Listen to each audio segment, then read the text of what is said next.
The afternoon sun spilled over Willow Creek in long, golden shafts, casting everything it touched in a surreal perfection. Each house gleamed like a showroom display, lawns trimmed with obsessive precision, fences aligned as though measured by an architect's laser. It was the kind of neighborhood that looked safe, inviting, idyllic. But to anyone living there, Willow Creek was more prison than paradise. I, Ryan Mitchell, had learned that the hard way. My house, modest yet comfortable, had once felt like a refuge. Now, every creak of the floorboards, every rustle of leaves outside my window, felt like a potential accusation. The eyes of the HOA were everywhere, their scrutiny invisible but suffocating. And at the center of it all was Karen Whitmore. Karen, of course, wasn't just any neighbor. She was the living embodiment of Willow Creek's rulebook, its self-appointed guardian, and its undisputed tyrant. Her teeth were always clenched beneath her pearls, her eyes sharp and calculating, and her smile, her smile, was the kind that promised both courtesy and excruciating judgment. She wasn't content with rules, she breathed them, shaped them, enforced them with an iron will and an unrelenting fervor. It had started innocuously enough. A small letter slipped under my door: mailbox alignment must conform to HOA standards. Please rectify immediately. I had fixed it, of course. A week later, my lawn was cited for being a fraction taller than regulation. I mowed with a surgeon's precision, yet the next violation came swiftly: my front porch furniture didn't match the prescribed beige. Every step I took, Karen was there, hovering invisibly, waiting to pounce on the smallest deviation from her vision of perfection. I had tried compliance. I'd scrubbed, trimmed, painted, and polished. I even started obsessively memorizing the HOA bylaws, reading them at night by the dim glow of my reading lamp, hoping for some loophole, some escape. But compliance was a treadmill that never ended. Karen thrived on the torment of others. The harder I tried, the more she found to criticize. I realized, bitterly, that Willow Creek wasn't a community, it was her playground, and I was a mere pawn. That Friday, I found myself seated in the HOA meeting room, a sterile chamber of polished oak and fluorescent lights, with Karen at the center. She had her pearls, her posture perfect, her aura radiating authority. The room smelled faintly of disinfectant and tension. "Mr. Mitchell," she began, her voice smooth, precise, deliberate. "It has come to the board's attention that your garage is, shall we say, unkempt." She arched a perfectly manicured eyebrow, the corners of her lips tilting upward in that terrible, satisfied smile of hers. "While I understand that everyone has their own standard of cleanliness, Willow Creek expects adherence to our established guidelines." I clenched my fists beneath the table. My jaw ached from tension. "I've cleaned it, Karen. Everything is in order." Her gaze didn't waver. "Order, Mr. Mitchell, is a matter of perspective. And perspective," she emphasized each word as though it were a dagger, "is the foundation of our community standards. I'm sure you'll rectify it promptly." Her words were precise, surgical, leaving no room for negotiation. The air in the room thickened. Every neighbor present, who had come to the meeting hoping for a mundane update on community events, now felt the invisible weight pressing down on them. And then, just as if to punctuate her dominance, Karen added, almost offhandedly, "We wouldn't want a repeat of last year's incident, now would we?" I didn't know what she meant, but the threat was clear. Willow Creek was about submission. It had never been about harmony or community, it had always been about control. And Karen thrived on it. I left the meeting with my stomach tight, every muscle coiled like a spring. The walk back to my house felt longer than usual, as if the neighborhood itself had conspired against me. Each perfectly aligned house mocked my inability to conform. Each mailbox, each trimmed hedge, each polished door was a reminder of my powerlessness. That night, I sat alone in my living room, the dim light casting shadows that danced across my walls. I poured myself a generous glass of bourbon and stared at the community standards poster I had hung as a reminder of the rules that governed my life. I could almost hear Karen's voice in the rustle of the curtains, the creak of the floorboards, whispering judgment. And then, like a spark in the dark, an idea took shape, a wild, audacious, almost impossible idea. If I couldn't live freely in Willow Creek under Karen's tyranny, then maybe the problem wasn't me, it was the structure she enforced. Maybe the answer wasn't compliance. Maybe the answer was control. I imagined it vividly, owning the entire neighborhood. Every house, every street, every fence, all mine. Karen's rules would still exist, yes, but they would answer to me. The thought made my heart pound. The thrill of imagining her furious, helpless, finally losing the power she wielded for years was intoxicating. It was reckless. Dangerous, even. But it was beautiful. I spent the night researching property records, scouring public deeds, learning the intricacies of real estate law. I traced each house's ownership, calculated potential financing, and imagined the domino effect of acquiring property block by block. The plan consumed me. Every click of the mouse, every calculation, every note I scribbled brought the idea closer to reality. By dawn, the idea had become a strategy. I would buy the neighborhood. Every house, every street, every tree in Willow Creek. Not as a whimsical fantasy, but as a concrete, unstoppable plan. Karen Whitmore's rulebook would remain, but the enforcer would no longer be the final authority. I would. I leaned back in my chair, staring at the sunrise painting the sky in streaks of pink and orange. The neighborhood outside my window, which had always felt like a cage, now looked like a chessboard. And I, at last, was ready to play. It would be a slow, painstaking process, one house at a time. But the thought of Karen Whitmore, Queen of Willow Creek, finally powerless, made the months of effort seem irrelevant. Freedom, control, liberation, it all glimmered on the horizon like the first rays of sunlight. For the first time in years, I felt alive. And for the first time, Willow Creek would tremble under the shadow of my plan. The mornings in Willow Creek had taken on a strange, electric quality. The air smelled sharper somehow, as though every leaf and blade of grass carried the whisper of something shifting beneath the surface. I, Ryan Mitchell, moved through the neighborhood like a ghost in a meticulously curated dream. My plan was audacious, nearly impossible, but the thrill of it propelled me forward. One house at a time, I was quietly buying my freedom and, unknowingly, Karen Whitmore's worst nightmare. The first deal had been simple enough. The Johnsons, retirees with grandchildren in Florida, were eager to sell and move closer to their family. A polite conversation, a handshake, a few signatures on dotted lines, and my first domino fell. Each subsequent purchase required more subtlety.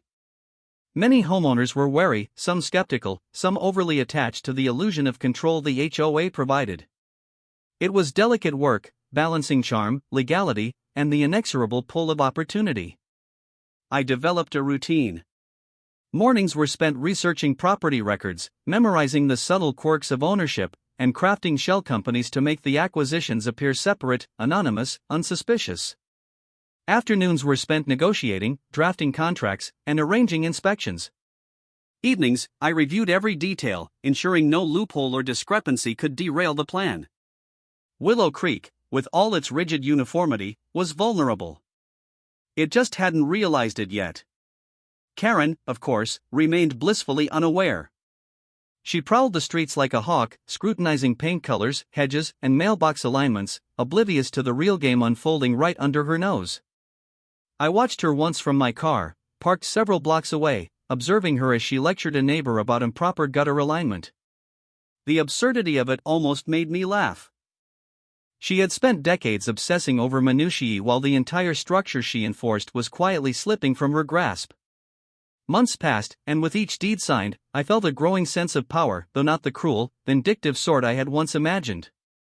It was the satisfaction of setting things right, of reclaiming autonomy in a neighborhood that had been suffocating for too long. My shadow silently extended across Willow Creek, wrapping each block in quiet inevitability. It was a crisp autumn morning when I reached the final stretch, Karen Whitmore's own house. The irony was delicious, almost theatrical.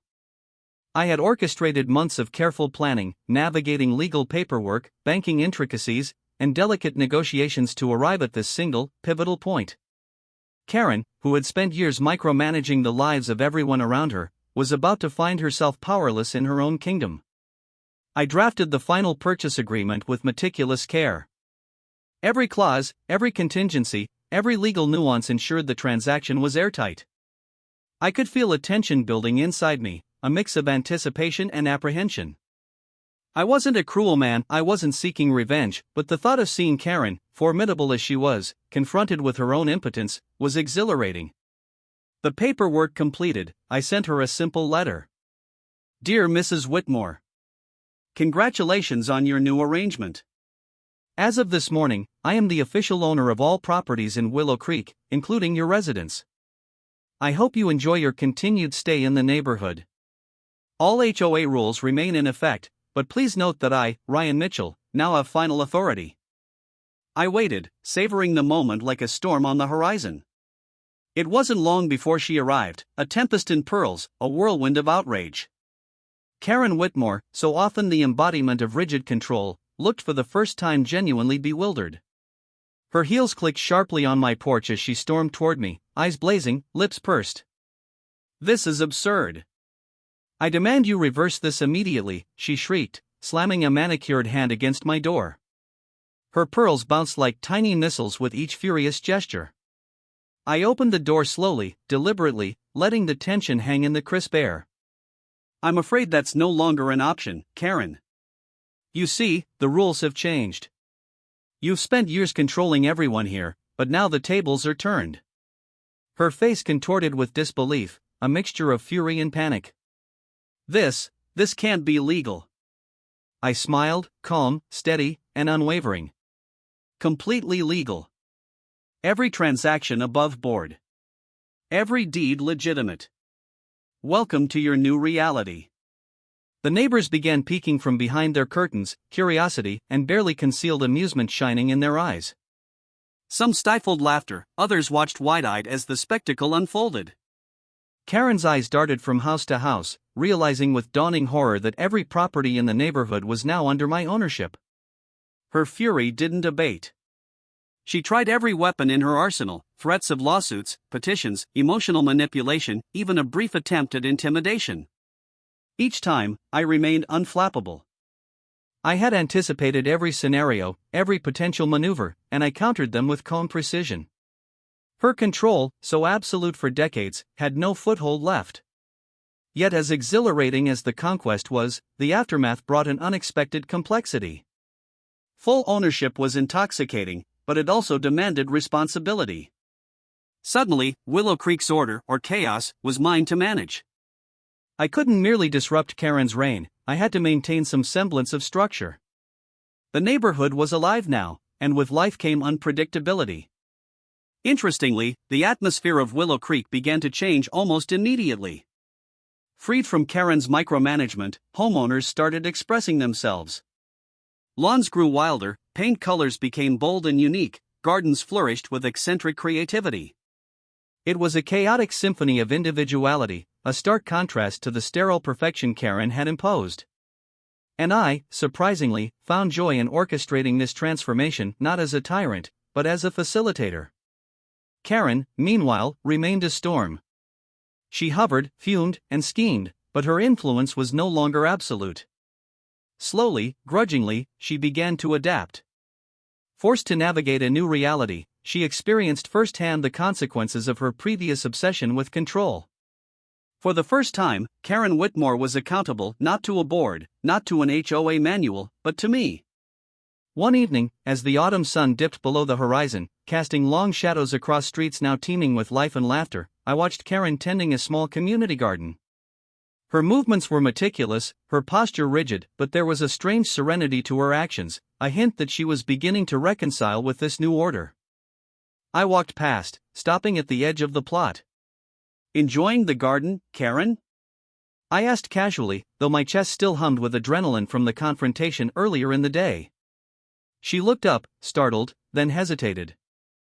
"I suppose, it's not so bad. The neighborhood, it feels alive." I nodded. "That's the idea. Freedom doesn't always mean chaos. It can mean growth, creativity, and community. Things you never allowed before." Karen exhaled slowly, a small, almost imperceptible acknowledgement that her power had shifted. Perhaps she would never fully surrender, but the balance had changed. For the first time in decades, she was no longer the arbiter of everyone's lives. And as I walked home that evening, feeling the cool breeze of a liberated Willow Creek brushing against my face, I realized something profound. Victory was not merely about power. It was about transformation. The neighborhood had been stifled for far too long, and in reshaping it, I had reshaped myself. Karen Whitmore's reign was over. Willow Creek, vibrant and chaotic and alive, had a new master, but one who valued life over rules, people over perfection. And that, more than anything, made the months of planning, the audacity of the scheme, and the sleepless nights entirely worth it. The mornings in Willow Creek no longer carried the oppressive, sterile air they once did. The streets were alive with color and movement, a cacophony of laughter, dogs barking, sprinklers hissing, and neighbors chatting across fences. Life had returned, or perhaps, for the first time, it had truly begun. I, Ryan Mitchell, walked these streets with a sense of quiet satisfaction, aware that every house, every lawn, every hedge had fallen under my stewardship. The neighborhood wasn't just mine legally, it was mine to shape, to nurture, and, most importantly, to liberate. Karen Whitmore, however, remained a thorn, fierce, unyielding, yet fundamentally changed. Her fury had initially been volcanic, the kind that could melt steel with its intensity.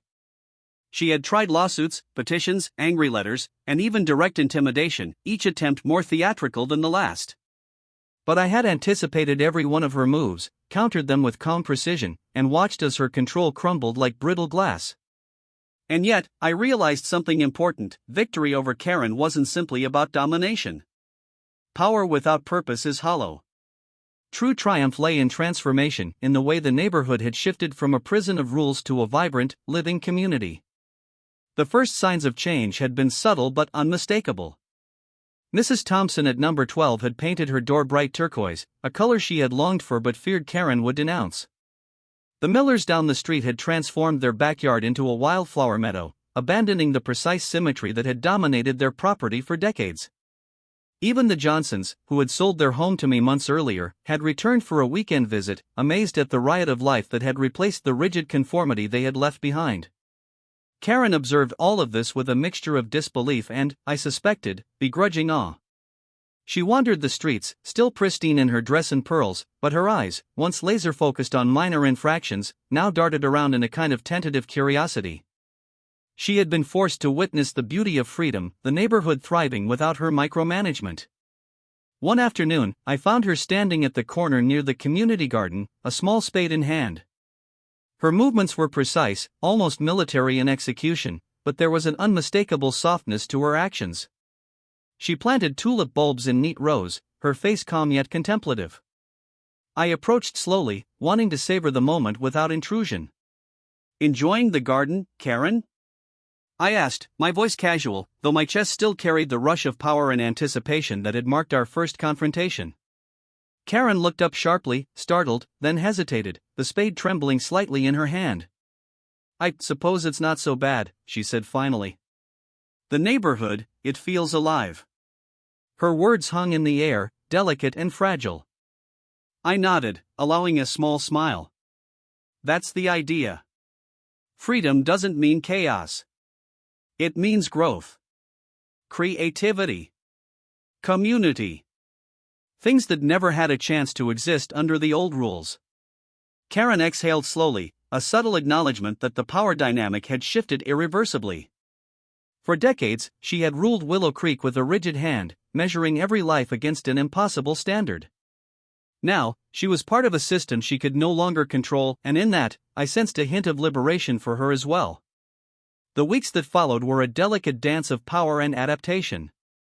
Karen continued to assert herself occasionally, suggesting minor changes, pointing out small discrepancies, but every action was met with measured responses from me.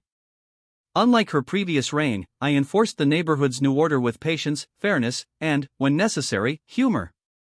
Slowly, she began to understand that her influence no longer dictated reality. Willow Creek had found a new rhythm, one that included her, yes, but not under her absolute command. The neighborhood thrived in unexpected ways. Children played freely in the streets, unshackled from fear of reprimand. Community events blossomed: barbecues, block parties, impromptu concerts, and even homeowners who had long lived in fear of HOA scrutiny discovered joy in creative expression. Lawns no longer mirrored one another, front doors no longer blended into a monotonous beige. Willow Creek was alive, vibrant, human. And through it all, Karen changed. Gradually, reluctantly, she began participating not as a tyrant, but as a member of a community. I watched one evening as she helped hang string lights for a block party, her sharp eyes softened by the laughter and chaos around her. The woman who had once thrived on control now seemed to relish participation, if only quietly, if only with hesitation. It was during one of these evenings that I realized the full measure of our transformation. I stood at the center of the cul-de-sac, watching neighbors mingle, children run through sprinklers, and music drift through the warm air. Karen approached, carrying a tray of cupcakes she had baked herself. "Not bad, Mitchell," she said, her voice laced with humor and a trace of pride. "You've done something here. Something I never imagined." I raised an eyebrow, amused. "Glad you approve." Karen hesitated, then smiled faintly, a genuine, human smile.